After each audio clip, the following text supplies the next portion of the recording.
Muy buenos días. Me da mucho gusto continuar con este proyecto de instrucción, capacitación, información y todo lo que ayude a la superación personal, que es fundamental en estos tiempos. Básicamente un proyecto para que tú estés mejor y para que logres ese mejoramiento en tu bienestar, pero que esto repercuta no solo en tu vida personal, sino evidentemente en tu vida laboral, en cohesión, en unión con tus compañeros de trabajo. Vamos a tratar el tema de herramientas necesarias para poder mejorar la inteligencia emocional, que este capítulo de la psicología contemporánea nos permite comprender la trascendencia que tiene el progreso que está teniendo el hombre, no solo en tecnología, no solo en deportes, no solo en militarismo, no solo en organización social y en derechos humanos, sino también en el tema del desarrollo de la mente humana. Y este capítulo de la inteligencia emocional ha cobrado una fuerza enorme en las últimas décadas porque se ha descubierto la trascendencia de que se puede entrenar, desarrollar, que se puede mejorar, que se puede disciplinar las emociones que se creía pues que así eran y que me tienen que aguantar por como soy y que no puedo hacer gran cosa por modificarlo.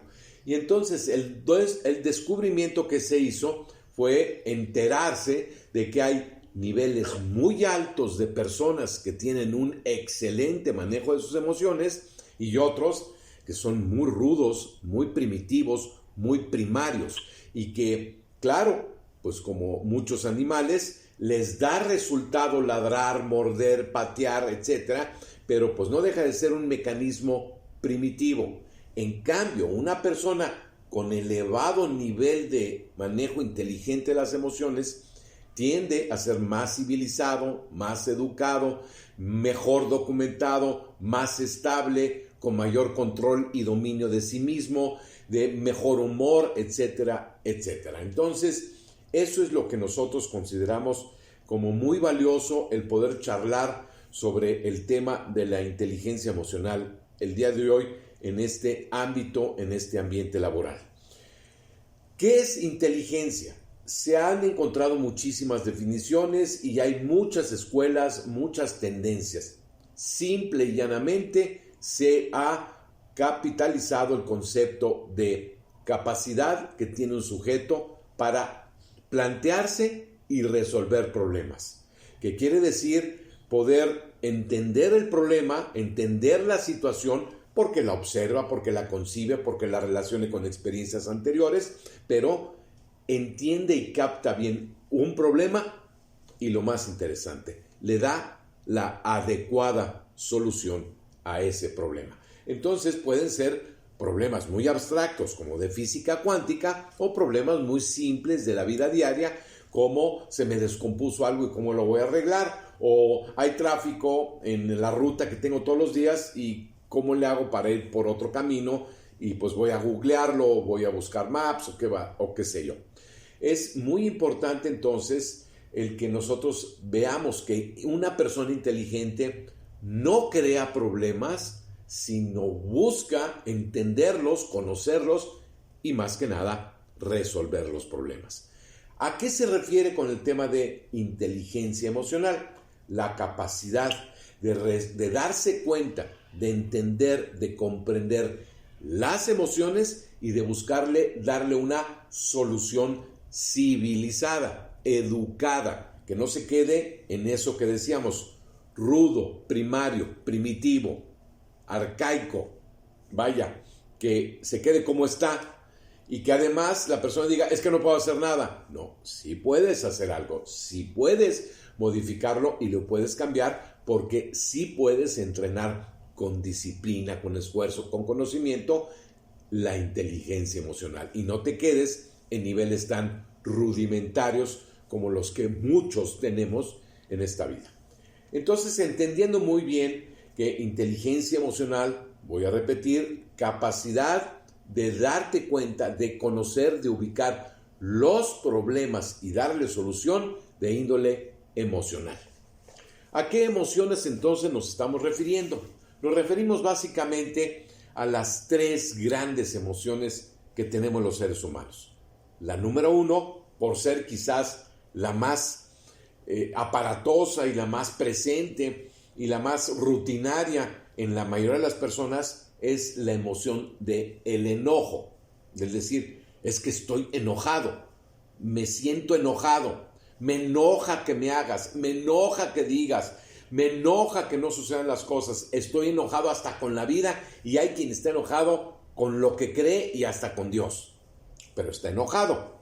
¿Qué es el enojo? Pues el enojo es una emoción que tiene que ver con sensaciones internas ligadas, por un lado, a la frustración, las cosas no me salieron como yo quería, o no son como yo quería que fueran, o es una sensación de coraje y de rabia porque no se cumplieron mis expectativas. Estas dos formas de describir la emoción del enojo pues nos explican por qué muchas personas dominantes, controladoras, impositivas, pues suelen ser personas muy enojonas, porque quieren que las cosas se hagan a su entero antojo y capricho, y si no, entonces se enojan y creen y están convencidos que con el enojo intimidan a las demás personas, y de esta forma son capaces de obligar, por una extorsión emocional, obligar a que los otros hagan las cosas como yo quiero que las hagan,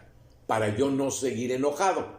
Y no me importa que los demás se enojen o los demás hagan lo que hagan, yo quiero que se cumplan mis expectativas, si no me voy a enojar. Esa es la actitud del enojón. Tiene ideales, metas, visiones, muchas veces elevadas, complejas, pero el asunto es que no soporta el que las cosas no le salgan como quería que le salieran. Entonces, por eso es importante comprender la trascendencia de una persona que se enoja, es porque en el fondo tiene un sentimiento de frustración y de desilusión porque las cosas no salieron como quería.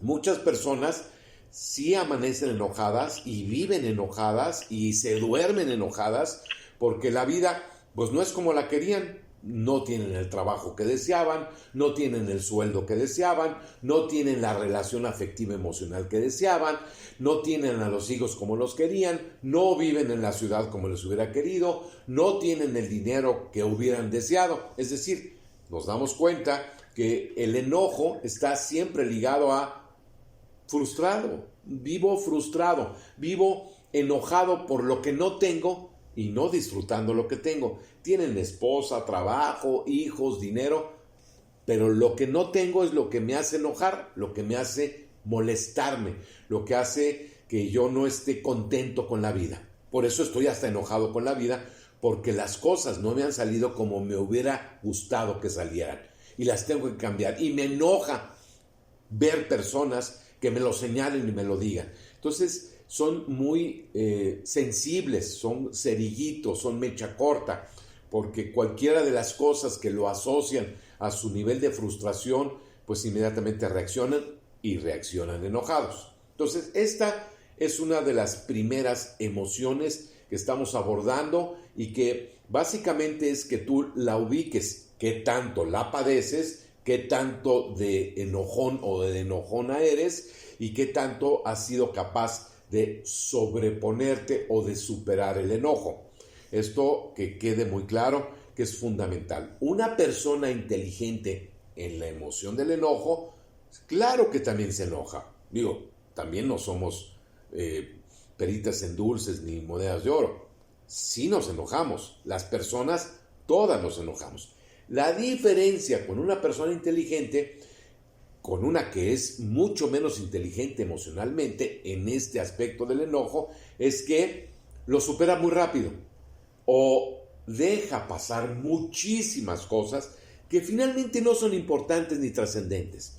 Es que hay personas que se enojan hasta por el más mínimo detalle. Como dicen, voló la mosca y están enojados.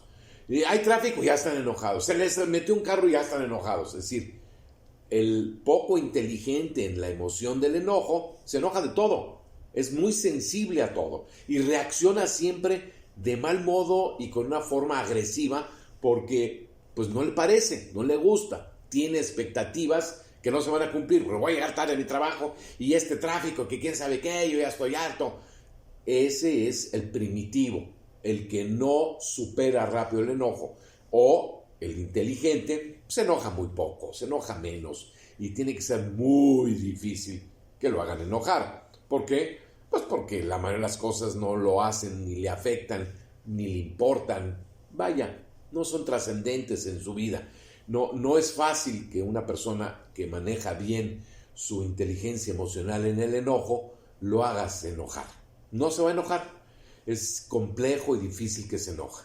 Por eso es inteligente en ese aspecto. En cambio, el que tiene menos inteligencia emocional en el enojo, de todo se enoja. Te digo, hasta cosas que ni vienen al caso, ni importan, pero él sí las ve nefastas, negativas. Por eso también es pesimista.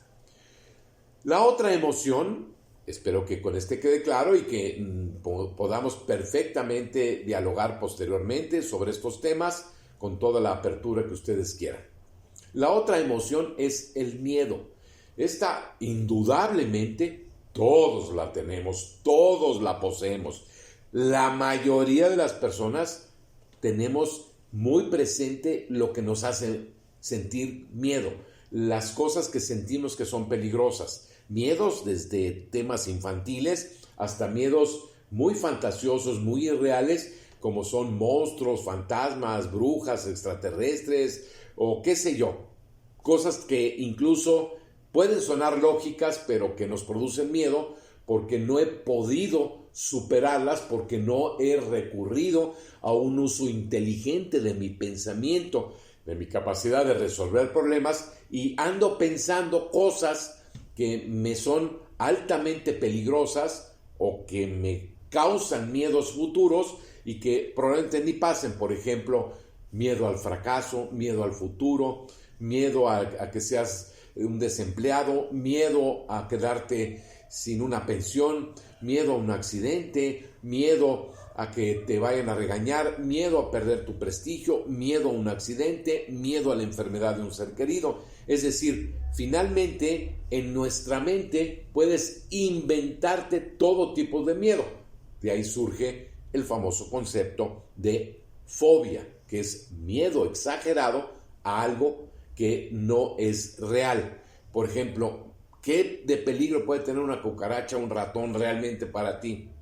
¿Qué tema puede ser dañino o peligroso de estar en un elevador realmente o subirse a un avión? Como hay personas que dicen, no, porque le tengo pánico. Y miles de vuelos diarios, que uno por ahí hay algún accidente, que claro, puede ser más fatal o mortal que un accidente automovilístico, pero finalmente pues las probabilidades estadísticas son tan bajas que tenerle miedo a subir un avión pues está en la mente de la persona que lo padece. Lo mismo que estar en lugares encerrados, lugares abiertos o donde hay muchas personas o en las alturas. Todos estos factores de miedo son propiamente en nuestra imaginación, con posibilidades, con datos reales, pero finalmente pura imaginación. Y esa reacción de miedo pues te produce lo que nosotros conocemos como estrés, tensión, agobio, preocupación constante. Entonces sí es significativo que en nuestras vidas tengamos constantemente la realidad de que si no superamos inteligentemente los miedos, vamos a estar estresados, tensos, preocupados, y eso va a alterar desde el sistema cardiovascular y obvia y evidentemente el digestivo y qué sé yo, cuántas enfermedades se pueden desarrollar solo por tener miedo. Así que tengamos conciencia de la trascendencia de lo que significa el vivir poco inteligente la realidad, teniendo muchos miedos y sobre todo miedos irreales que tienen que ver con el futuro, que tienen que ver con miedo a que se repita algo que ya pasó en el pasado, o que tiene que ver con un miedo que yo estoy imaginando estrictamente y que no tiene ni siquiera sustento ni fundamento en la realidad. El miedo siempre está ligado a la agresividad. Una persona que tiene miedos puede llegar a ser muy agresivo y por eso es importante que sepa dominar el miedo, porque si no dominas el miedo, tampoco eres capaz de dominar la agresividad que brota como consecuencia de tus miedos. Entonces, por eso dicen que el perro que ladra en realidad no es que sea en sí mismo solo agresivo, sino porque es un perro miedoso. Entonces, reacciona agrediendo porque en realidad tiene miedo.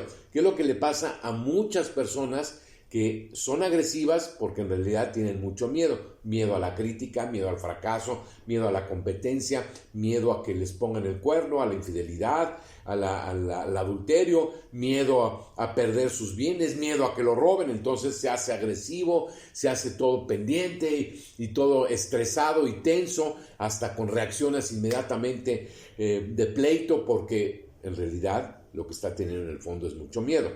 Pierde su equilibrio interiormente. Una persona inteligente no mezcla memoria, imaginación y futuro. No mezcla esa sensación de miedo con lo que le pasó, con lo que cree que pueda pasar y menos en la imaginación.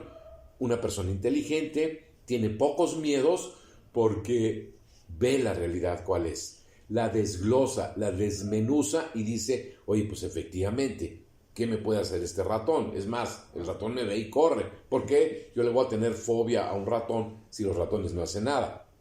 Hay que tener el conocimiento para distinguir una coralillo, es decir, una serpiente, que sí es venenosa, de una que no lo es, en donde simplemente el orden del color de los aros de la piel de la serpiente, de la coralillo, marca la pauta si es venenosa o si no lo es.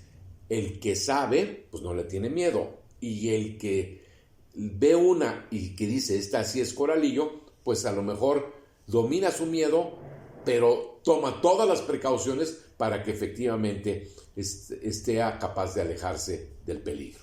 Esto marca esa pauta: conocimiento, realidad objetiva, no imaginación, no recuerdos del pasado que creas que se van a volver a repetir, y nada de estarse proyectando al futuro cosas que ni han pasado pero que tú crees que puedan pasar. Pues es una forma inteligente de manejar la emoción del miedo. La tercera emoción, la emoción de la tristeza. Muchas personas viven con tristeza. Se dice que las causas fundamentales de la tristeza, pues por un lado es la soledad, el sentirse poco querido. No me han hecho caso desde mis papás, ni mis amigos, no tengo amigos, vivo solitariamente mis relaciones sociales, es decir, hay mucha gente, pero pues no hablo con las demás personas, soy persona callada, no se me ocurre nada que decir, me da pena, soy una persona vergonzosa y me siento solo. Entonces vivo con miedo y además con tristeza. Y esta tristeza pues también tiene que ver con la sensación de abandono, pues de que pues no me hacen caso, no llamo la atención, no les importo, hay un vacío en mi existencia y entonces me da dolor existencial, me siento triste.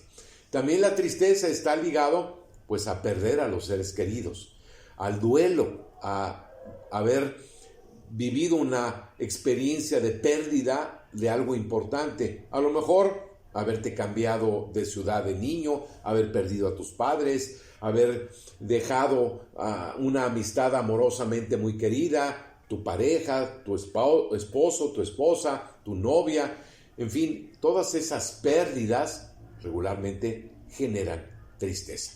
¿Qué hace una persona inteligente para superar la tristeza?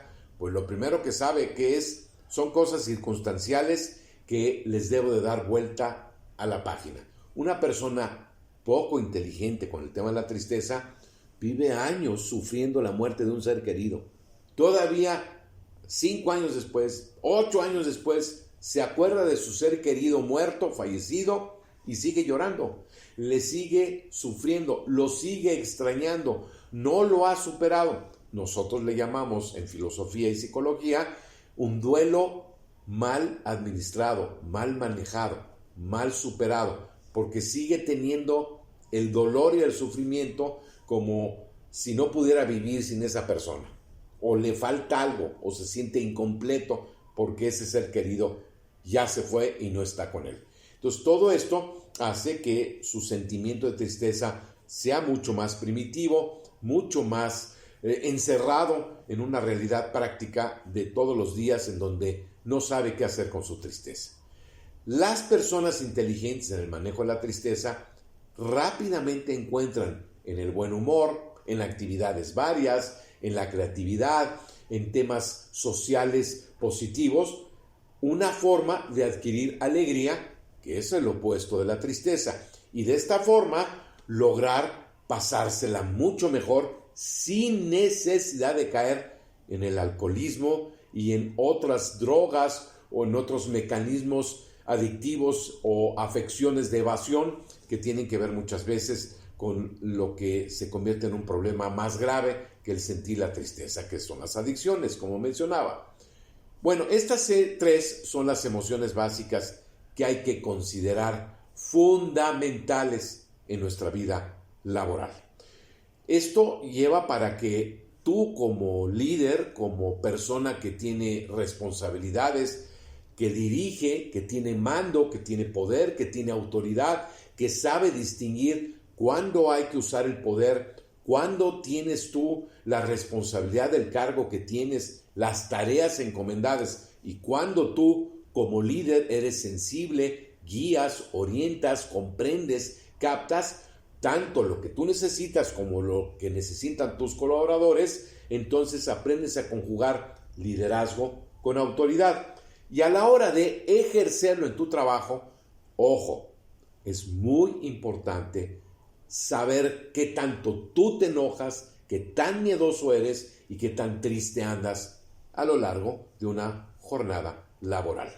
Decíamos que una persona inteligente, de las primeras cosas que hace es detectar qué tanto estoy siendo yo una persona sensible, enojona, irritable, que fácilmente me saquen la rabia, que dé manotazos, que grite, que regañe, que reclame, que pelee. Lo mismo que una persona miedosa, insegura. Ay, no sé si lo voy a hacer, no me siento conforme, me siento inseguro, no sé qué hacer con las cosas, ya me desesperé. Vive con estrés porque tiene miedo, porque está inseguro, porque no tiene confianza y seguridad de que va a hacer las cosas. Tiene un sentimiento de impotencia porque tiene incluso hasta vergüenza de ir a pedir ayuda, o cree que, por sus miedos fantasiados, de que si va y pide ayuda, lo van a identificar como una persona perezosa o irresponsable o que no cumple. Pero todo eso se lo inventa la persona y finalmente no tiene la seguridad para resolver correctamente los temas laborales que se le están presentando. Entonces, sí es importante que día a día tú como coordinador trabajes tus niveles de enojo, de miedo y de tristeza. Porque queremos también personas alegres, queremos personas de buen humor, no burlones, no sarcásticos, no irónicos, sino personas que se les note el buen humor, porque no hay como trabajar y hacer actividades de buen humor, en un buen estado de ánimo, que se note pues que estás bien, que amaneciste contento, que tienes gusto por este día, por un día más de tu vida, y no que amaneciste frustrado, enojado, molesto, no me hablen, no quiero saber de nada, estoy preocupado porque mi prima quién sabe qué, y porque mis papás, y porque mi hermano, y porque mi esposo. Y vaya, las personas viven atrapadas en muchos sentimientos emocionales y que finalmente le impiden focalizar, concentrarse, dedicarse al 100% o lo más cercano a ello a sus tareas laborales. Y eso es lo que queremos nosotros combatir a base de incrementar tu liderazgo a base de una mejor inteligencia emocional. Herramientas prácticas, entonces, lo primero es, pues date cuenta qué tan enojón eres tú, porque si no, lo que usualmente pasa, que es un acto irresponsable, decir, es que ellos son los que me hacen enojar, es que las demás personas me enojan, me hacen enojar. Y aquí voy a hacer una observación muy importante y muy trascendente. Sí, es cierto que los demás no cumplieron, no hicieron lo correcto, fallaron, te mintieron, te engañaron, pero tú siempre tienes la opción de enojarte o de no enojarte.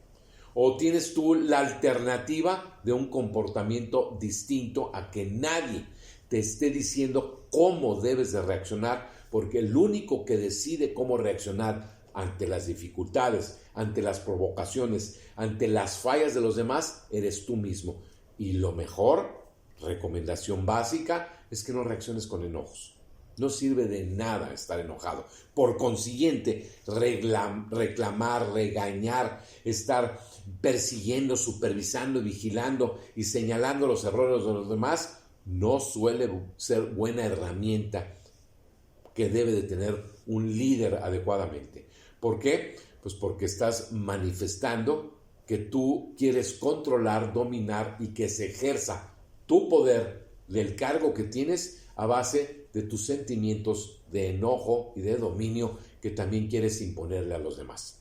Entonces, por eso, una persona inteligente en el sentido emocional, pues regularmente recurre a comprender la situación. Oye, ¿por qué me contestas así? ¿Qué te está pasando? ¿Qué te sucede? ¿Por qué no cumpliste? ¿Por qué faltaste ayer? ¿Por qué estás llegando tarde? ¿Por qué te ausentas tantos minutos de tu puesto de trabajo y te vas al baño? ¿Por qué no hiciste correctamente este código? ¿Por qué fallaste en esto? Oye, ¿por qué te equivocaste en esto otro? Mira, la pieza llegó a la sucursal de una forma distinta porque tú no le pusiste el código correcto. En fin, sí, cometes errores y fallas, pero ¿por qué lo haces? ¿Qué te pasa? Pero yo no tengo por qué enojarme porque el otro se equivoque y porque el otro falle, sino más bien ayudarlo a que también tome conciencia del por qué no está haciendo las formas correctas, por qué no está cumpliendo en forma puntual las cosas que de manual, de su tarea cotidiana, debe de estar cumpliendo. Queda claro entonces que una primera herramienta es, ¿qué estoy haciendo yo? ¿Qué tanto miedo tengo yo también? Yo quiero ayudar a mis colaboradores a que superen el miedo, pero a leguas se nota que yo también tengo miedo, pues como que no vas a lograr muchos avances porque tú estás manifestando miedo. ¿Y cómo noto que tienes miedo?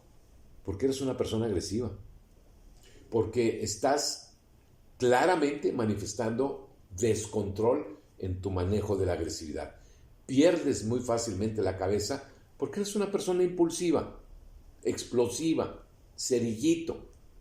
Fácilmente te exaltas y pierdes la cabeza y además dices cosas ofensivas porque insultas. Por eso sé que eres una persona miedosa y que crees tú que siendo agresivo vamos a lograr o vas a lograr el superar tus miedos. Y sí, probablemente a todos nos intimides con tu agresividad y con tus desplantes, pero eso no quita que tú sigas siendo una persona miedosa.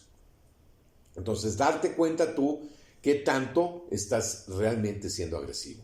Y finalmente, pues la tristeza es demasiado obvia, igual que las otras, pero la tristeza es muy obvia. Nomás de ver cómo llega alguien a la oficina, cómo camina, cómo se expresa, sabes que esa persona está triste el día de hoy.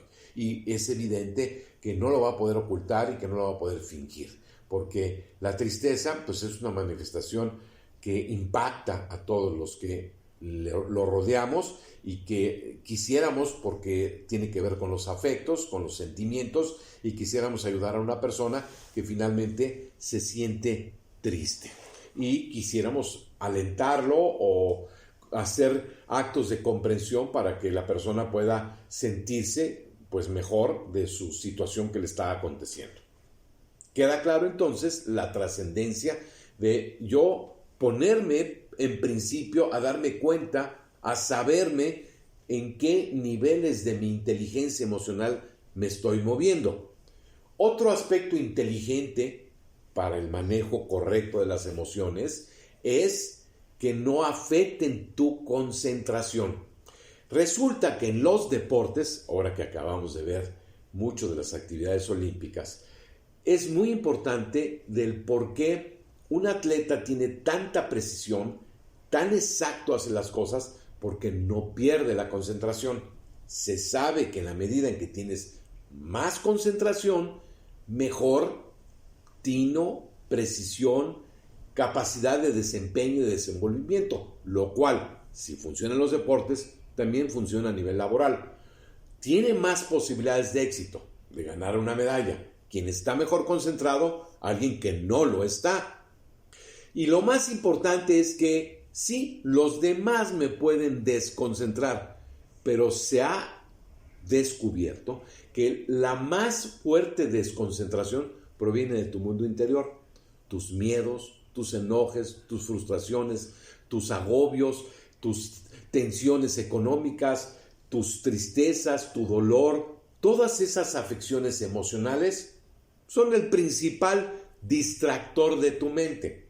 Entonces, nosotros sabemos que si una persona está bajo en su nivel de concentración y de rendimiento porque comete muchos errores y porque en vez de que sea eficaz sus 6, 7, 8 horas de trabajo cotidiano se reduce mucho, pues es porque está teniendo fallas en su concentración, en su focalización, y eso, sabemos, está ligado a situaciones problemáticas en el mundo emocional. Ahora sí, con esto, pues atamos porque es tan importante que en toda la empresa mejoremos los estados emocionales de todos para que estemos al parejo y se maneje mejor la emoción de la empresa. Y finalmente, cada uno de sus miembros tenga una mayor conciencia y mejor manejo inteligente de esas emociones porque generalmente afectan la eficiencia en la concentración. Es muy fácil, a todos nos pasa. Es que me desconcentré, no atendí, es que estoy atento. Y hoy con el tema de los celulares y de otras opciones electrónicas en nuestras manos, pues sí estamos queriendo atender las dos cosas al mismo tiempo y tú ves que no es viable. Se puede ser multitask, pero de todas maneras la atención mentalmente hablando es uno y uno, uno y uno, uno y uno. Y en esas milésimas de segundo, pues puedes perder el contexto de uno o el contexto de otro. Entonces hay maquinarias, hay procesos que no puedes quitarle ni una milésima de segundo a algo que puede incluso ser peligroso para ti o para los demás, que es lo que pasa cuando se conduce un vehículo. Una mínima distracción puede ser un accidente inevitable. La inteligencia emocional nos va a ayudar siempre a que nosotros ubiquemos que yo soy el dueño y responsable de mis actos, de lo que yo hago, y no ser una persona reactiva que además todavía le eche la culpa a los demás, porque son los demás los que me hacen enojar, son los demás los que me provocan miedo, son los demás que me generan tristeza. No, tú siempre tienes que ser responsable de tu tristeza, de tu enojo, de tus miedos, de tu agresividad, de tu envidia, de tu rivalidad, de tus sentimientos de venganza, de tus sentimientos de falta de cortesía, de amabilidad hacia los demás. Sé responsable de tus emociones. Eso es una medida inteligente, es una forma clara y objetiva de aprender a manejar ese mundo de sentimientos y emociones que todos tenemos y que hoy sabemos que se pueden mejorar muchísimo en nuestras vidas diarias. Ojalá y que todos estos consejos, reflexiones, conocimientos, información te sensibilicen y tú continúes con tu trabajo para poder en todo momento y circunstancia ser una persona que crezca en el manejo inteligente de tus propias emociones. Créeme que no solo tus compañeros de trabajo y la eficiencia laboral de la empresa va a mejorar, sino tú, con tus relaciones personales e íntimas, se va a notar que estás siendo cada vez más inteligente, equilibrado, prudente, ecuánime, estable en el manejo de tus emociones, porque no queremos la polaridad, demasiado agresivo, demasiado enojón, demasiado sensible, demasiado preocupón, ¿no? Equilibradito. Finalmente somos seres humanos, tenemos la capacidad de superarnos en todo momento. Pues muchas gracias por escucharnos y les deseo una positiva jornada. Gracias, Guillermo. Nosotros buscamos ser responsables. La primera pregunta es, ¿quién dejó el carro estacionado allá afuera? El que responde es el responsable de haber puesto ese automóvil tapando la cochera del vecino. Responsable es, yo respondo de lo que yo hago. No puedo responder de lo que yo no he hecho. Entonces, responsable es, yo soy responsable de mis actos, de mis acciones. Y de mis acciones que son manifiestas, pues son las emociones internas que provocan o conducen o empujan o motivan muchas de mis acciones, de mis actos. Entonces, una persona responsable regularmente es aquella que no le echa la culpa a los demás de lo que le pasa o lo que le sucede. Sí, evidentemente siempre vivimos en una relación interactiva. Yo reacciono a lo que tú me dices, pero siempre, como decía, tenemos la opción de elegir entre A, B, C. Contesto, no contesto, lo ignoro, me hago tonto, me doy la vuelta y me voy, le doy un golpe, le doy una patada, lo insulto también. Es decir, yo tengo opciones. De todas esas opciones que tengo, yo soy responsable. ¿Y qué implica el yo soy responsable? Dejar atrás la impulsividad, que eso es el problema de que el que es impulsivo no piensa y entonces reacciona sin ni siquiera pensar. Entonces él cree que solamente es responsable bajo ciertas circunstancias, pero no. Ser responsable es siempre tú tener la conciencia de que yo conduzco y manejo mi vida a mi entero antojo y compromiso conmigo mismo. Por lo tanto, yo no voy a reaccionar como tú quieres que yo reaccione. No voy a reaccionar de la manera en que tú me estás tratando. Tú me tratas de una forma, yo no te voy a tratar como tú me tratas a mí. Tú quieres que yo me pelee contigo, pues no te voy a pelear porque yo no quiero pelear contigo. Yo decido lo que quiero hacer y eso me hace a mí una persona responsable. Porque yo respondo enteramente a mi antojo, mi voluntad, a mi inteligencia y conciencia, y no lo voy a dejar que se convierta en un impulso reactivo provocado por ti. Por eso, la persona responsable no le echa la culpa a los demás, se hace dueño de sí mismo y reconoce que nos podemos equivocar. Claro, reaccioné demasiado rápido, no pensé las cosas, pero yo me hago de todas maneras responsable de lo que haga o de lo que deje de hacer. Esa sería mi respuesta.